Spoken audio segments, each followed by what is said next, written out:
Today we have a special episode of Cosmic Road. We've got John Stewart on. Welcome to the show, John. Hi, Jack. How are you? Thanks for having me on. I should say welcome back because, of course, John has been on before. And go check out the excellent interview that I did with John talking about the alien interview and all the evidences that he's compiled that interview is legitimate footage. Amazing stuff. So hit like, subscribe, all that kind of stuff. And let's get on with the interview. I know you have some new stuff that you want to talk about today. And, of course, you've been talking about it on multiple places, some really bombshell information. And we'll go over that and whatever else you want to talk about. You know, a very bizarre thing happened to me, but not that bizarre. And I decided to come forward on a very large podcast that I've been on before, Redacted. And I have gotten some heat on it from the UFO community, and I don't understand it completely because when you have someone coming forward with information and he tells you or she tells you the reason that they're coming forward, there is no book or movie deal attached to this. There's no website that you have to go pay to see what they're maybe selling or hyping. I don't have a website or a monetized to any degree YouTube channel where like clicking to subscribing is important. And throughout the entire time on this one interview, I am telling people, do your own homework. This is a crazy story. This is what I was told. And this is why I am coming out just telling people again, I must have said it 5 times, this crazy story about the Lockheed crash retrieval team and the subsequent alleged firefight. And the internet community, to some degree, is gone crazy. And, I'm sure I'll take flack for this statement. Jack, I just don't get it. Well, if you want to just maybe get into the story, then I can explain it better then. And I think it's an amazing story. This information you got from this whistleblower about this Lockheed-Martin firefight with JSOC over a UFO that was a downed Lockheed-Martin UFO. correct. If you would you take us through that? Yeah. So December 4th, I get an email from an emailer, Michael L. And his email is like the aweg at Gmail. I think this is the email. I put it on the internet, so I have COVID brain. December 5th, because Jack, we have to be real specific. And I understand that. So, okay, let's be specific. December 5th, when I wake up, I get the email. And so I'm not parsing my words.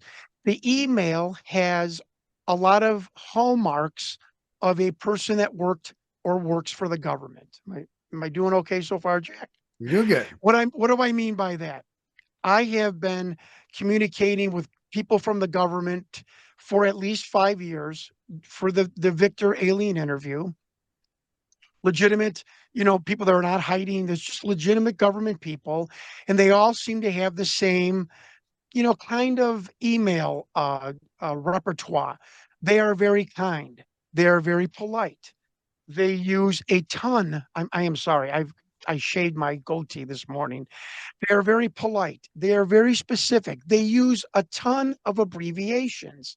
And I know this from just knowing military people. There's so much jargon and so many long names on things. It's very common for government and military people to use a lot of abbreviations. So what I wasn't specific about was because I said I knew this was a government or a real government person in 15 seconds, but I did. It was checking all of the boxes of a typical government employee. Fair enough, kind, polite, what good grammar, tons of abbreviations. Why it was a little, it made me a little uh, curiosity was piqued because I do get people emailing me all the time because I go on podcasts talking about an alien interview, and at the end, Jack, I did it on yours. Here's my email. If anyone has information regarding my investigation or the extraterrestrial phenomenon that you might find relevant, or you might find I would feel it's pertinent, please email me. So I do this all the time, so it's not uncommon to get emails. I have got emails in my sent folder that, and I'll get to that later, why in the sent and not the current, because people email me all the time, and it just stays in there, and I read it, and interesting. And so what piqued me about this email was he specifically said, I was a Marine, I worked for DIA, Lockheed, and now I work for, this is the first time I'm saying this and saying it correctly, the Battelle Corporation, Battelle, but not the satellite, but not the Seattle corporate office, the satellite location in outside Seattle, or or the Battelle office in Seattle, and then he said the satellite office. And people who are trying to fake you, lie to you, or whatever, in my opinion, they don't get specific. And experts will tell you that liars are they're just float on the surface. They don't want to throw red flags. They don't want to say too much. So I thought, geez, that's kind of a weird thing to put into an email, specifically weird. The satellite office. And Jack, he tells me, I think you might find this information relative. He said that, yes, just, and David Grush went to Congress with the same type of, I heard from someone while I was working at Lockheed. I was familiar and was told about a program where Lockheed, he said, since the 70s, has had an extraterrestrial, or a ARV, alien reproduction vehicle, internal crash strike team. If a Lockheed reproduced alien vehicle had gone down, there would be a strike team to go recover it. Now, that makes completely perfect sense. My brother in law is a corporate pilot. We talked about this in Las Vegas all weekend. He's like, sure, if I had an experimental helicopter, if I had a helicopter company, an experimental helicopter, of course I would have a team, or at least that would follow the helicopter around. If it went down, we would, contact the FAA and retrieve it. That just, it's not even, here's where it gets crazy. Again, I'm telling you, this story is crazy. It's the first class ticket on the crazy train. I understand this. And so he said that he went into a story. Okay, the only thing I know about Lockheed, I bought its stock and traded its stock from time to time, and that Stephen Greer is like the Lockheed Wikipedia expert, and Lockheed has terrified Stephen Green. Dr. Stephen Greer has like almost like terrified Dr. Stephen Greer, like moved him so much, of the fact that of the way they operate, the black budget, what they're keeping from the government or the public. I mean, Dr. Stephen Greer has gone on and on about this. Like, and when I say afraid, I mean it's alarming. Dr. Greer claims the knowledge he has of Lockheed and their extraterrestrial craft program is alarming. So I'm keeping this in my brain. He said that in the 60s, Lockheed was given crafter material from the United States government. I think everyone in the UFO community is aware of that. I am even aware of that. He said they did reproduce a very crude, and I am paraphrasing here, folks. The emails are on the internet. That Lockheed produced this very crude alien reproduction vehicle. Now, I hearken back to the story that has been told where a Air Force colonel or major goes to like a trade show. Behind these massive curtains are three very crude looking, someone called them flux liners, really crude looking. Okay. And this is my rudimentary brain. And I'm like, okay, I know that story. Interesting. I keep reading. He said, but at one point, Lockheed had broken through, okay, the secret, so to speak, of really reproducing almost identical extraterrestrial craft. I mean, craft with the ability.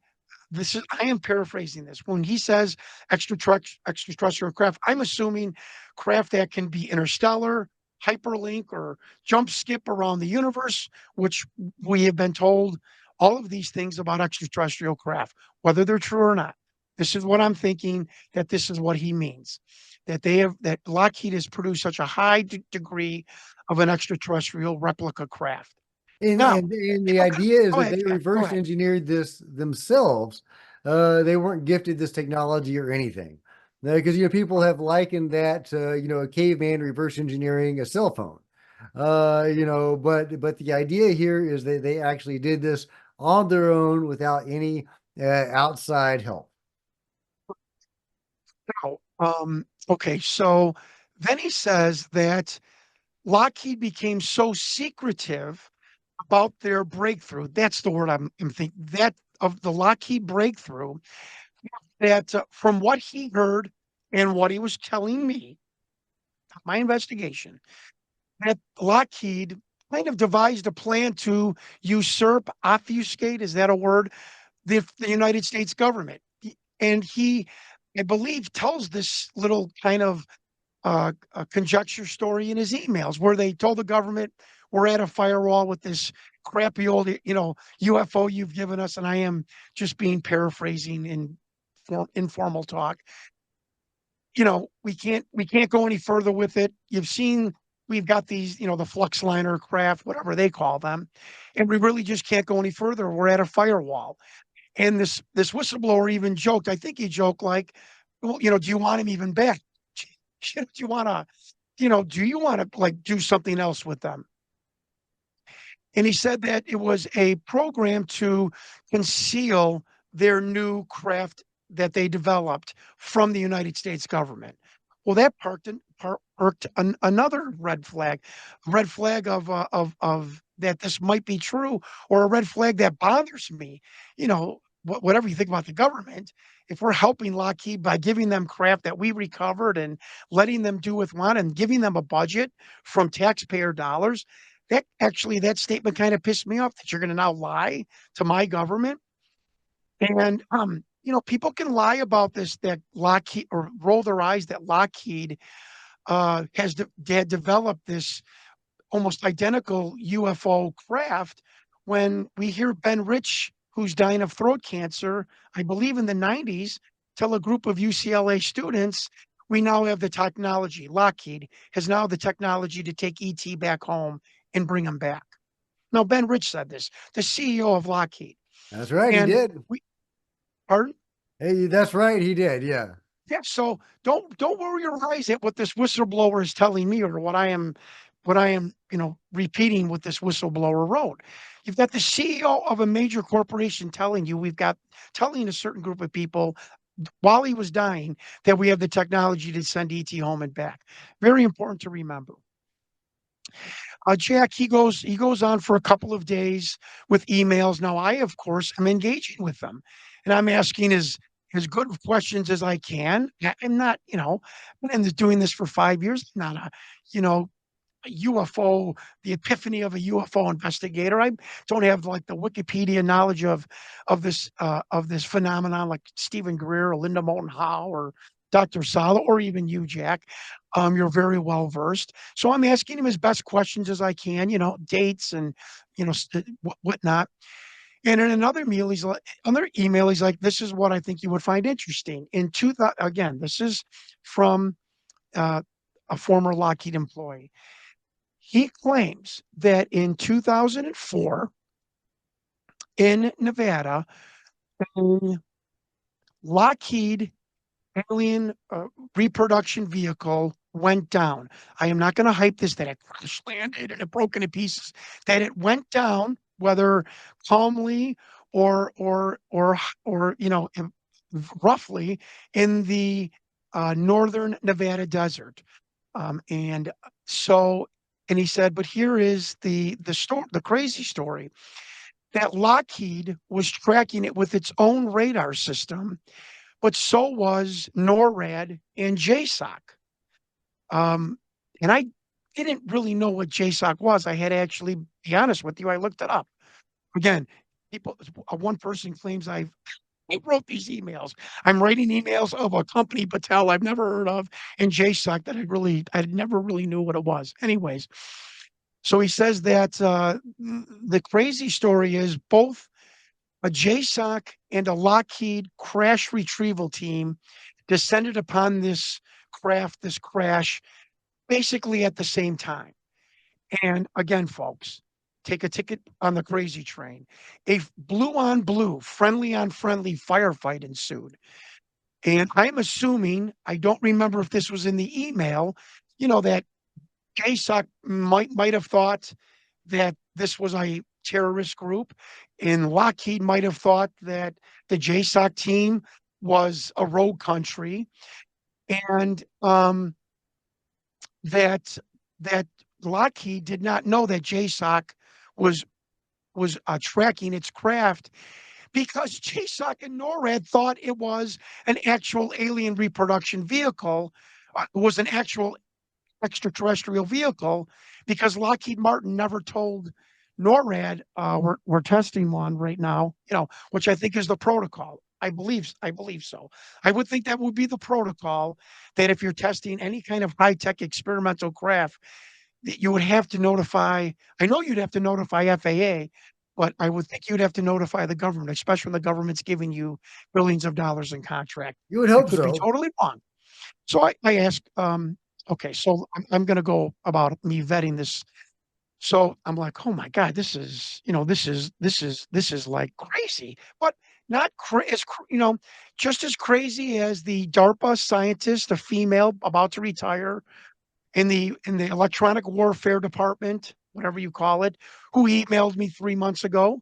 Not as Just as crazy as the Navy psychiatrist that emailed me 4 or 5 months ago, or another soldier that emailed me, another Marine that claimed to be stationed at S4, S2 in Papoose. This is on par of the craziness of stories. So I'm not alarmed. I'm not screenshotting. It's just okay. He's answering me, and it looks like we're going to continue our conversation. He even tells me, and you'll see this in the emails, and be willing to meet you, John, in Seattle, out by my office or anywhere in Seattle. If you ever come there, I don't want to come public with this. And yes, and he said, buzz me or beat me, like call me, to maybe set this up. The next email is, it's even crazier. He said, I want to tell you that during this firefight, again, folks, his story, I am 30% believing this at this point, that two JSOC airmen were shot and killed in this firefight.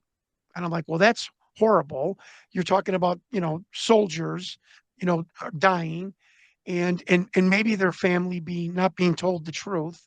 And pardon You me know, for interrupting, but yeah, so no, one you're of not. them wasn't even shot and killed in the firefight, but according to the emails that I read, that he was actually captured and executed. And Now, did you hear me say that? Did I say if you that? want me to cut that out, I will cut No, I that out. don't want you to But cut yeah, that out. I just want to make it sure that was in that I no, was trying to keep. you did not say that. That was in the Thank emails you. that you sent me. Thank you. And Okay. if Yeah. that is classified information or something that I'm supposed to No, not no, no, no, reveal. no. No, not Uh, classified. I just want to have people know that I left that part of the story out because to me it was too outlandish. So well, the I hope people implications can of all of respect this that. are amazing, and let's go over the I implications know. in a minute. But I'll let you finish the Yeah, story.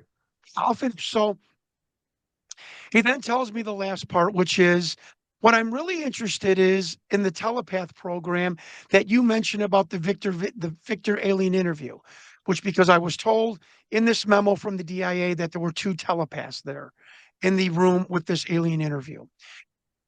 And he said because that is how Lockheed broke through the firewall and moved to the next level and figured out how to make an almost duplicate alien craft.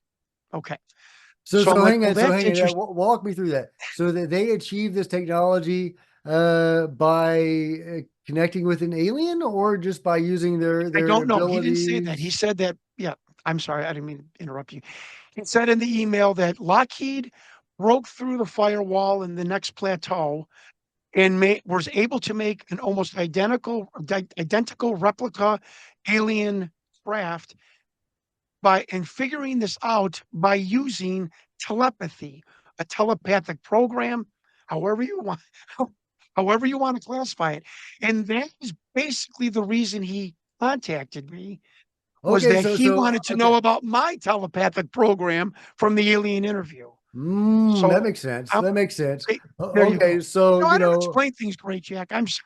no, it's great. One of the ideas that's out there, and it's kind of a new idea, Yeah. and is that maybe this alien technology requires telepaths or people with abilities to interact with, and so if they had a craft already in their possession, a genuine alien craft, and they brought in their telepaths to interact with it, maybe they could have gotten the techniques about how to reverse engineer it from actually directly interacting with the ship itself? Possible? Welcome my spokesman to the show. Right. You're right. You are 100% right. So here's when it gets a little troubling. So, like a fool, I think, I don't know, I tell him, you know, about what little I know about the telepathic program at S2 Alpha and down in S4, under S2 Alpha. And he stops emailing me. Like, he got his information and he's gone. Okay, there was the first step of John Stewart being a little worried. You got your information. Like, God, did I say too much? Jack, I have never lied to you. I think you and I know each other well. Like, I was a little worried, but I'm like, okay, he ghosted me. He got his information. I probably shouldn't have said anything about the telepathic program. So this was about, I think the email communication stopped December 6th, 7th, 8th, somewhere in that vicinity. It's a Monday. I drive my wife to her office, and it's a really bad weather. That's why I'm driving her. I'm off on Mondays, and I get rear-ended, a real light tap. I get out of the car, and Jack, you know me. Can be a little, so I'm holding my neck, and the guy in the car behind me, he's laughing. He's like, "I am so sorry." I'm like, "No, you didn't do any damage." He's like, "I have kids. I haven't slept since 4 o'clock." No, this was not a CIA operation. He had kids in the car. And he's like, "I am so sorry." I'm like, "No, no problem." So I went to call my wife to say, "Hey, a guy hit me, but there's no damage to your car. I'm going to continue home." And I pick up my phone. All of my read but not deleted emails are gone. Now, the paranoid John Stewart goes to level 2, and I'm like, Been communicating with this guy. I gave him the big information about the telepathic program. He stops emailing me, and now 2 days later, my emails are gone. My read but not deleted emails. Jack, you can remember this happened before, right before I went on the Jeff Rent's program, and my first really big podcast radio interview, just on the surface of the alien interview. My emails on 2 days before Memorial Day, 2022, right before the Jeff Rent's program, gets swiped the same thing, read but not deleted emails. Thank God when you send an email back, iPhone captures it in your sent box. Thank God. So, and I'm like, my emails are gone. So I calling my wife, I said, "We got in an accident." Said, "I got a problem." Remember when I was about to go on that radio show Memorial Day? We were at the cottage and my emails are gone. She's like, "Yeah." I said, "It happened again." She's like, I knew you shouldn't be communicating with, because my wife is my partner. I mean, she knew the whole time what's going on with this. She's like, "I knew you shouldn't have been communicating with that guy and telling him all this stuff." She's like, "You are going to the police station now and you are making a report." And I'm like, you know what? She's right. She really is right. So I go to the Deerfield police station. They make an incident report. Let me tell you what the police officer said to me. I told him the same thing. "This is what I'm investigating. I've lived in Deerfield for 25 years. I ran for governor. I'm a retired businessman. My kids all went to the Deerfield School District. Um, this happened before. The same thing before I went on a radio podcast. It happened again. Um, and and this is the story that was told to me. And I told him a 2-minute version of the Lockheed story. You know what he said to me? Because of what happened to me in 22, and he said, because my 2 AOL emails, my iCloud, and my Gmail emails were all swiped. That alarmed this police officer in Deerfield. And he said, Mr. Stewart, I don't think you're crazy at all. I would do the same thing you're doing. That's weird. 4 emails. It happened before. This guy emails you and it happened again. You are doing the right thing. That is a direct quote from a Deerfield police officer. No, that's alarming, So, man. It really is. yes, a couple of skeptics, when I told them all 4 email platforms were wiped, they went, oh, well, that, yeah, that is kind of alarming.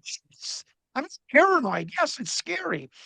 Apple told me, Jack, very quickly. Apple told me in 2022 when they did a deep forensic dive of my phone, quote, Mr. Stewart, we've never seen this before, where 4 different email platforms were wiped on an iPhone.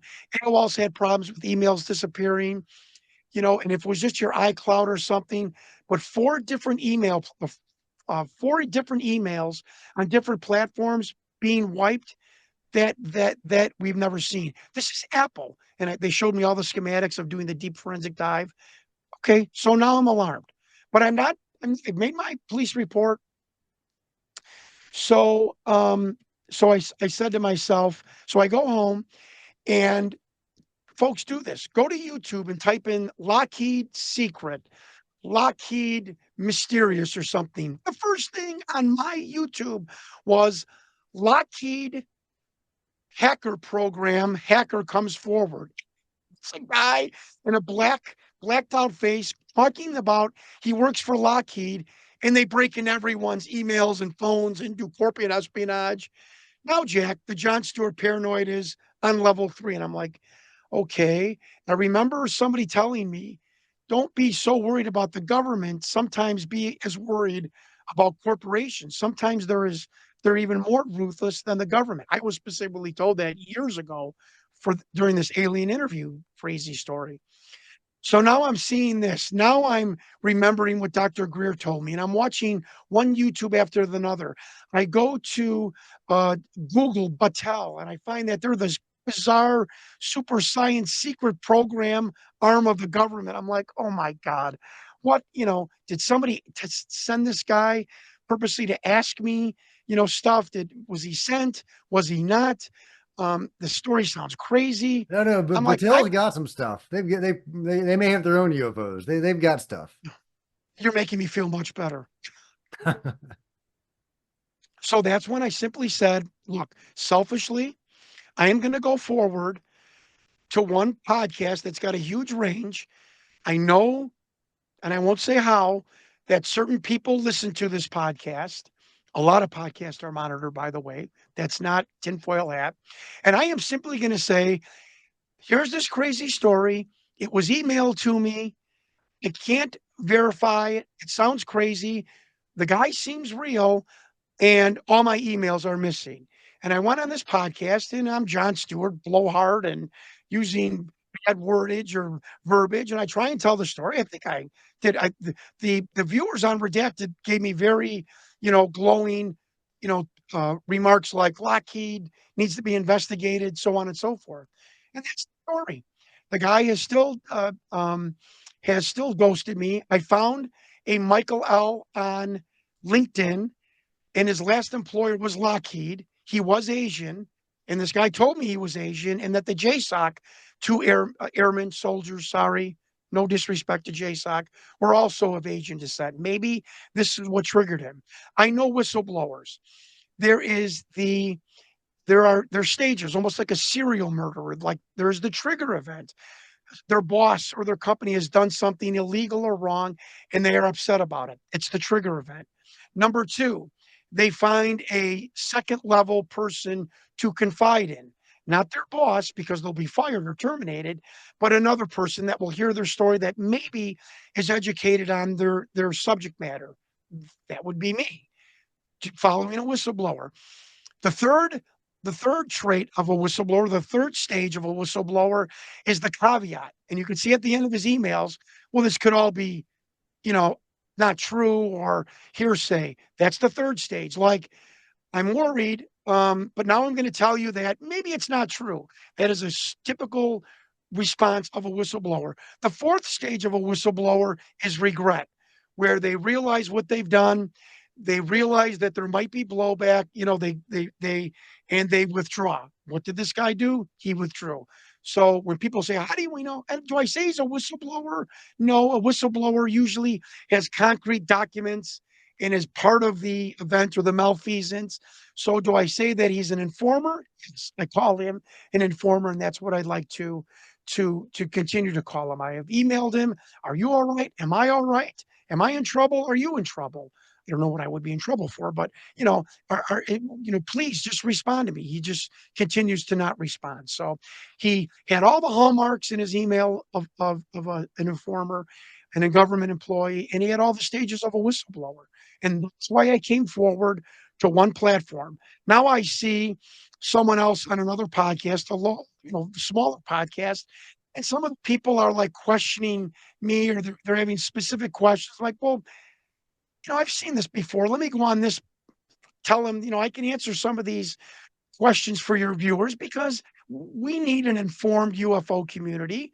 There's no reason for me to pull the thread on the sweater and then walk away. And somebody said if I can answer, well, this guy completely ambushes me. He tried to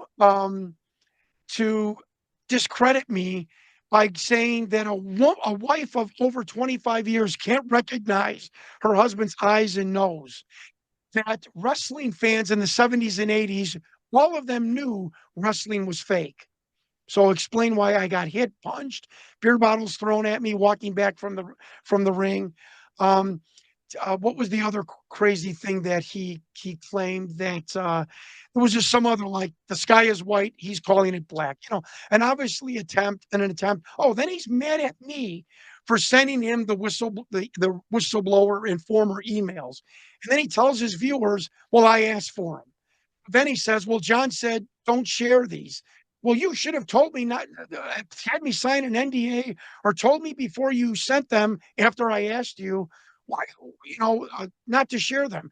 I meant not share them, not because they're top secret, which they weren't. They didn't mention anyone's specific names, specific dates. I meant to not share them. Like, can we be discerning as journalists or podcasters or members of the community? Can we be a little discerning and maybe, vet these a little bit more and let them soak in? Um, he wanted it to release him. I don't care. And then he's claiming that I put his family in danger. The only family that's been in danger of all of this is my family. Okay. And I think I'm like every other man. Who's number one in my life? My wife and kids. So that's why I came forward, not for some podcaster's family who's claiming that a story from a person that him and I both don't know, that has no dates or names, it's not on top secret letterhead, that somehow has endangered his family. Just crazy. If you want to sandbag me, give me the finger, log off, and I'll go away. You don't have to try to embarrass me and stuff like that. But I stuck there and answered the questions. Um, and so 3 days ago, and I can show these too. Now all of the contact names on my phone are gone. So all I have are numbers. I want people to pay attention to this part because this is going to be the next part of the UFO skeptics. So all of the contact names are gone. So for 2 days, I'm answering the phone, hello, or texting, who is this? Who is this? Now, I am not claiming someone is propelling me or guiding my life. But you want to talk about more weirdness? And I can show you the text. I get a text from, and they say use names, Justin Tucker, head of the Chicago Libertarian Party, on Tuesday morning. You want to talk about weirdness? Man, think if you would have campaigned in Iowa, you would have came in first. I write back, Jack, I'll show you this. What the F are you talking about? And who is this? I thought it was my former campaign manager. He writes back, the Iowa Youth Straw Poll. It sounds almost fake. You came in third. I'm sure like, third for what? He's like, presidential nomination for the Libertarian Party. I'm like, I'm not running for POTUS. Yes, Yes. In 2022, when The Rock and Jesse Ventura were teasing about running, I got so upset with them because I think they'd make great candidates. I ran. And I legally ran myself for president with the Federal Election Committee, got a number, a campaign number. 2 weeks later, I said, this is not right. I'm not going to devote any time. I legally withdrew from the Federal Election Committee, got a timestamp withdrawal number, if that makes sense. So I said, I withdrew that 2 years ago. Who put me back on the list? So he calls me. He's like, "Who cares who put you on the list? You came in third." I ended up coming in second. I wasn't even running for president. And another person that's helped me with my alien investigation said, "It seems like there is somebody doing a little bit of manipulation." I'm like, "That's crazy. That's tinfoil hat." He's like, "Well, you need to call the FEC and ask them, did somebody reactivate my campaign or the Iowa Secretary of State and say, how did I end up on this list? Did you go somewhere? They could have went to Why would they have Ballotopedia. reactivated your campaign? What's going on there? I have no idea, but I need to find out how I ended up on that list, right? I ended up on the ballot of the Iowa Youth Straw Poll for President of the United States for the Libertarians. So I'm going to, I mean, obviously, Jack, I was out of town. I'm going to call the Iowa Secretary of State and say, how did you generate that poll, the ballot box? There's like 30 names. Hopefully they'll say Ballotopedia because I am still on there as running for president. But usually Ballotopedia purges that site every week and gets fresh data. So either that or maybe the FEC didn't properly withdraw me, but I have the timestamp email. You are officially withdrawn as a candidate for POTUS for the Libertarian Party. I'm just saying it's just one more weirdness that is adding on to my paranoia. So that's the story. That's I an just want to amazing say, story, so, John. but Jack, can I say one thing? Go for I it. did not go. The I'm running for president unknown happened on Monday. I went on redacted a week ago before that. And also when I went on redacted, I refused to let him plug my new book in November, just so I can keep this clean and keep the story real and that I'm not a grifter looking to buy my books and getting publicity.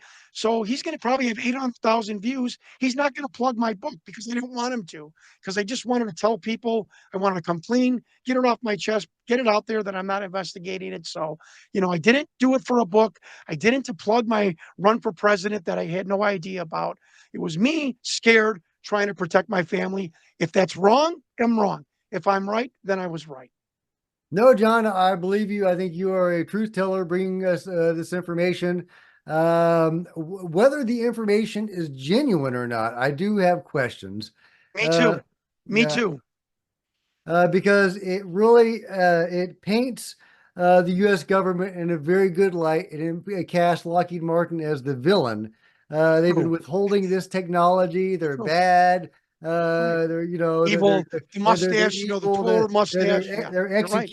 executing JSOC Right. people, not even Right. killing them honestly in a firefight, but just executing them, capturing them, and Right. executing them.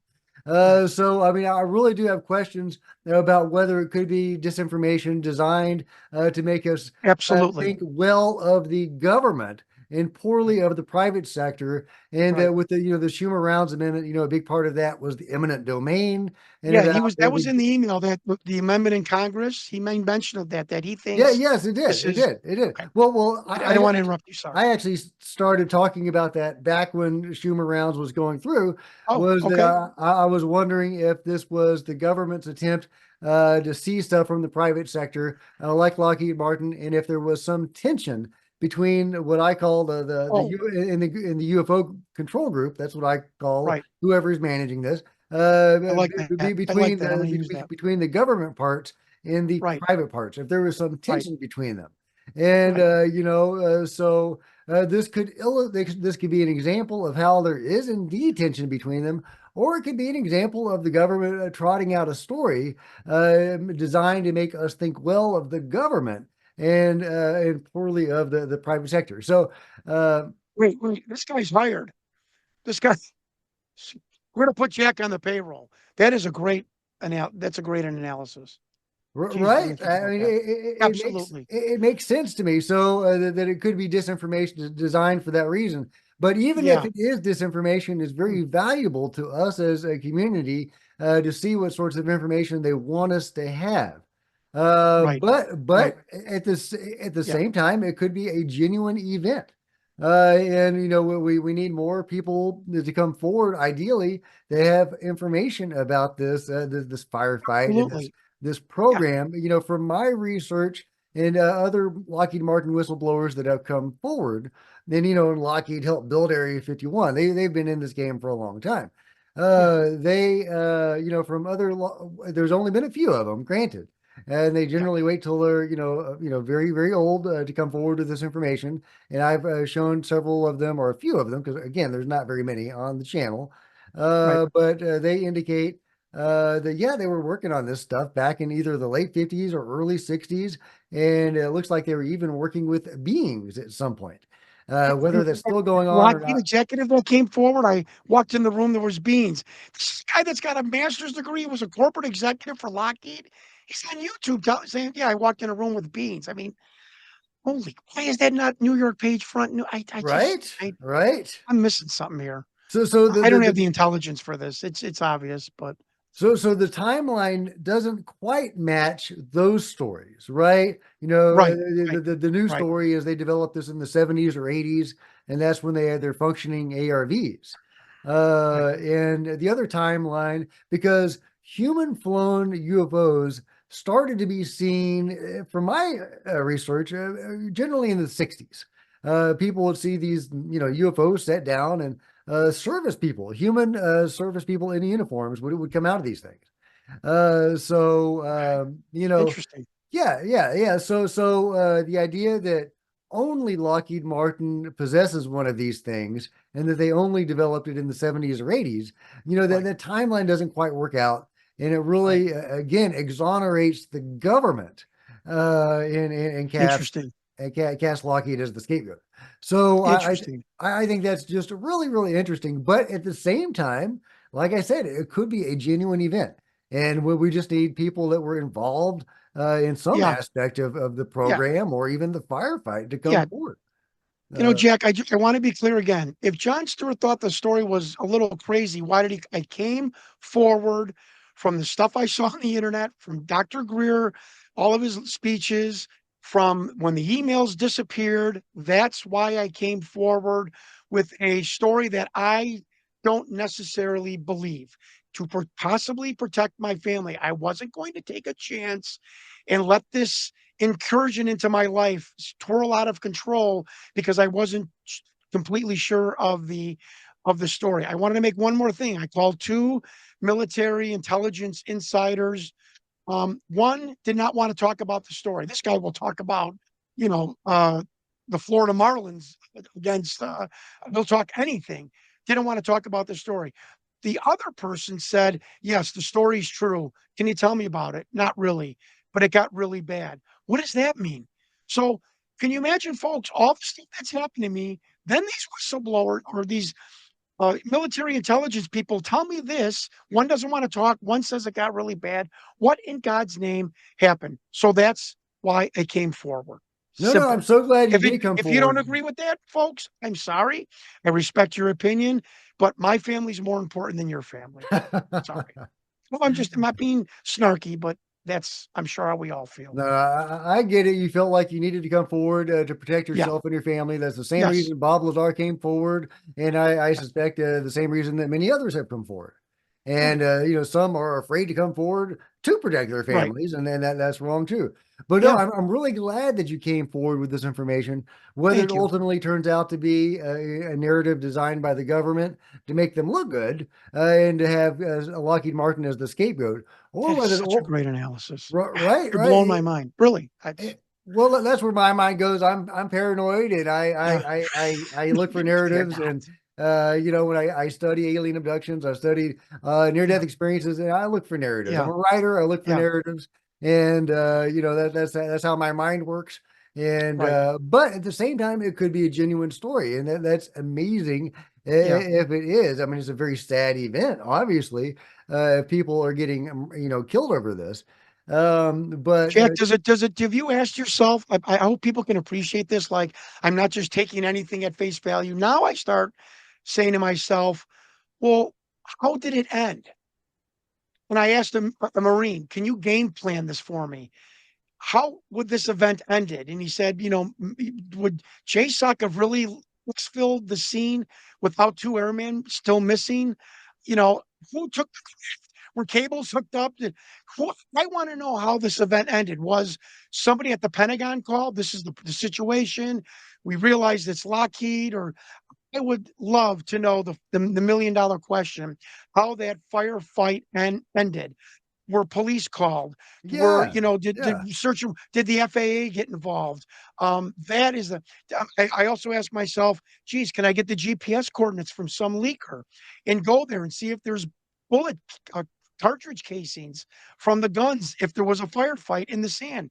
Can we metal detect it to see if there's still cartridges in the sand of this of this remote area in northern Nevada? So now my mind's spinning. I've got this alien thing that I'm trying to get done. So, but my mind is spinning. I just want people to know that I'm just not, oh yeah. No, my head is thinking like this. I want to know how this ended because that Well, doesn't make sense no, to me. because the implications, if I'm this, asking for your opinion, by the way. no, absolutely. Yeah, well, but the implications, if this is a true story that really happened and this firefight really took place, the implications of that are the Lockheed Martin. Well, A, they have soldiers, and Yeah, B, they have a license to kill. That's shocking. That's shocking. it's Uh, it's horrific. yeah. So, but again, we need more information. It could not be a genuine story. It could be designed again to cast the U.S. and the Of course. government in a good light, and the private sector in a bad light. But we Always roll out the fat guy that'll take the story. don't. No, man. I mean, they've. If it does turn out to be disinfo, they've gone after Linda Moulton Howe. They've tried to get Yeah, her to I put out know. this. I know. They've gone after the best Yeah, to put out fake stuff, yeah, and they'll go yeah, after anybody. yeah. So yeah, if it does turn out to be disinfo, do not take it in any way personally. Yeah, I Uh, appreciate that. Thank you. but we do need more information because it may not be disinfo. It Yeah, may be lit. And so yeah.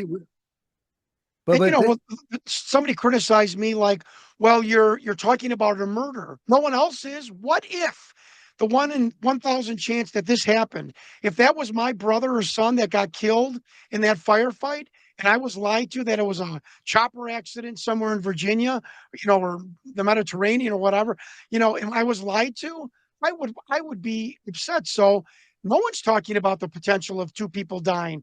So I'm not embarrassed or reeling this back, that if some other investigator wants to take the reins, God bless you. And maybe something could come of it, that two families find out that maybe their soldiers' sons didn't die by accident. They died in a friendly fire accident. So if that's what comes of this too, why is that bad? That's actually a good thing. that's So absolutely, they can get closure for their families. That would be absolutely. amazing, and that would be a great thing. Absolutely. And shame on the person for saying that, talking about murder, and then I didn't indict Locke. I haven't indicted anyone. I'm just saying that this is a possibility. And maybe there's two families that deserve closure and might get it. Who knows? Who Well, knows? thank you, John, so much. Did you have any final thoughts in the story and in your part in it? Well, I'm not actively running for president, so let's get that off the table. Even though I've been besieged by people, you've got to run, and it's Trump, Joe Biden, and you and Melissa Biondi. She's the other candidate that beat me. I'm like, oh my God, please. So I'm not actively running for president. For anybody that has been offended, or if got their knickers in a twist for me coming out selfishly about this story, I'm sorry for that. I respect your opinion, and hopefully we all can move forward. And you'll understand now why exactly I did come forward. And Jack, my wife can tell you, we watched 15 minutes of Gordon Morning America in our bed with our coffee, and you are the next thing we turn on to get our. I'm not lying to you. Here, I'll look you right in the. I'm not lying to get our daily dose of UFO information in the world. And I'm telling you on behalf of your viewers in the UFO community how much you are appreciated. And I am grateful Oh, and thank you, thankful to man. call you I my friend. appreciate that. I really do. I'm That's glad to call awesome. you my friend. Yeah. You are a nice guy. And thank you for allowing me to come on. Thank you, John, so much for coming on. After your experience, are you still encouraging people to email you? I don't know. I I guess I'm already in. I'm already dialed in. Probably going to be a lot more careful and cautious. But if I get paranoid again, I'm probably going to do the same thing again to some degree. Or, oh, and lastly, I wanted to say, Tim Congressman Burchett's office finally reached back to me about this event, the emails, and they have referred me to my senator, Dick Durbin. So that will happen this week too, to notify them, and maybe they can do something. So, Congress kind of took my emails being swiped seriously. I want to finally thank Congressman Burchett, his legislative aide Noah Hooten, I believe, for emailing me and hearing my story about the emails. So I'd like this all just to go away, and I hope to God that the story isn't true, to be honest with you. So, Well, but thank yeah, you. I love Tim. I'm glad that Yeah, he or his people are helping you out. That's great. yeah, That's yeah, awesome. yeah, Do you have? I know you said you didn't want to promote your documentary, but you do have a documentary you're working on. yeah. It's Is there anything that you wanted to talk about that, or some other project that you wanted to direct yeah, people to? sure. Yeah, we're actually it's actually I probably didn't describe this. I'm actually doing two alien interview documentaries. I am doing one with INE Entertainment. It is I literally got the email today. The documentary packet is sitting on a desk of a president of non-scripted television of a network right now. So 3.5 years finally. And again, folks, I've said this before. I only went to Hollywood because the media wouldn't pay attention to me and tell the story. If the New York Times would have wrote this story, I never would have tried to have a documentary. This is my only way to get this to the world. So it is on a network executive's desk. And the other Hunting Victor documentary is called The Bird Dog. And it is my talking head, like an ESPN 30 for 30, really like the behind the scenes of what it was like to do this investigation and journey, all of the crazy people I encountered, selling it to Hollywood, the reporters that played spy versus spy with me. Believe me, you're going to want to hear this. This is our budget is $4,000. Again, it's a talking head documentary. We shot B-roll at Area 51 on Sunday. So that to me, I mean, of course, I want everyone to know about what we found with the alien interview. I think the draws are going to drop, but the bird dog documentary that I'm going to do on my own, talking about the making and the whole investigation, not necessarily the working parts of studying the alien. Folks, you're going to want to see that because you're not going to believe what some reporters did to me, the Hollywood craziness that I had to involve, the backroom deals to get this or try and get this to market and in front of executives. It's a great story. It's touching. It's funny. It's alarming at times, but I guess I put my foot in my mouth. The Avery, the Rick Doty Hell Put Off group that everyone said has bird names. They think that's funny. They do not call each other by bird names. This has been told to me by 4 members. By the way, Colonel John Alexander hollered at me on the phone one time. That was a special moment. One of the Avery, So they know that they're Well, called the Avery. what bird is They, that? What bird is it? John Alexander? Is he a condor? Is he? was in Vegas. I called him on the phone, Jack me, talking real fast. It's John Short, I'm a skater. But he goes, oh, slow down. What do you want? I'm investigating a possible alien retention program at S4. That is crazy. And you're as crazy as they come for investigating that. Do you have anything else for me? I'm like, no, click. Like that was special. 55 years old, being hollered at by a grown colonel in the former colonel. But anyways, so the Avery members do not refer to themselves as bird. This is a funny bombshell as bird names. That was given to them by Jamie Shandera or something. But they mock it with each other, like, hey, woodpecker, hey. So Woodpecker. I'm not going to say who. He goes, you have been. He goes, I'm going to tell you something. I'm not going to say which member of the fake Avery said this to me. He goes, you have been such a pain in the ass to all of us. You know, we were all on our perch in the bushes, and all of a sudden, this wrestler comes along and alarms us, and we're all flying all over the place because you won't stop emailing us. You're emailing our secretaries. You're calling us. You're asking us a million questions. He goes, "Do you know what we're calling you? You're the bird dog. You're that crazy hunting dog that dives into the bushes, and all the pheasants scatter." And I thought that was funny. So we might call these, you're the bird dog. yeah, Okay. the That's bird why dog. it's the bird. So yeah, Okay. the animal that he said rousted, is that a word? Rousted the birds from their perches, and I thought that was very cute and funny. So we're thinking about calling the talking head, the making of hunting Vic, you know, the alien interview, the bird dog, Love it. code name the bird dogs. Love You know, to give it. it a, because the Avery laughs at people that think that they actually say this is woodpecker. All right, this is owl. You know, really, I have tormented these poor guys. And I always laugh. Even Tom Kelleher, he was like a day away from calling the Las Vegas police, like this crazy guy that won't stop emailing Robert Bigelow Industries. So I stopped emailing Tom Kelleher. But yeah, so that's it. So if you heard who is the bird dog, it's yours truly, and it's a funny story. And there is no actual Avery, but they do find it funny, just to let you know, an inside story. So it might be called the bird dog, All codenamed right. the bird dog. Love it. All right. Well, Yeah, thank you, Bird Dog, for joining Cosmic Road. funny. Everybody, look forward to his documentaries, and it's going to be really interesting. I can't wait to see what more you have to say about the alien interview. Yeah, I'm sorry. I know one more thing.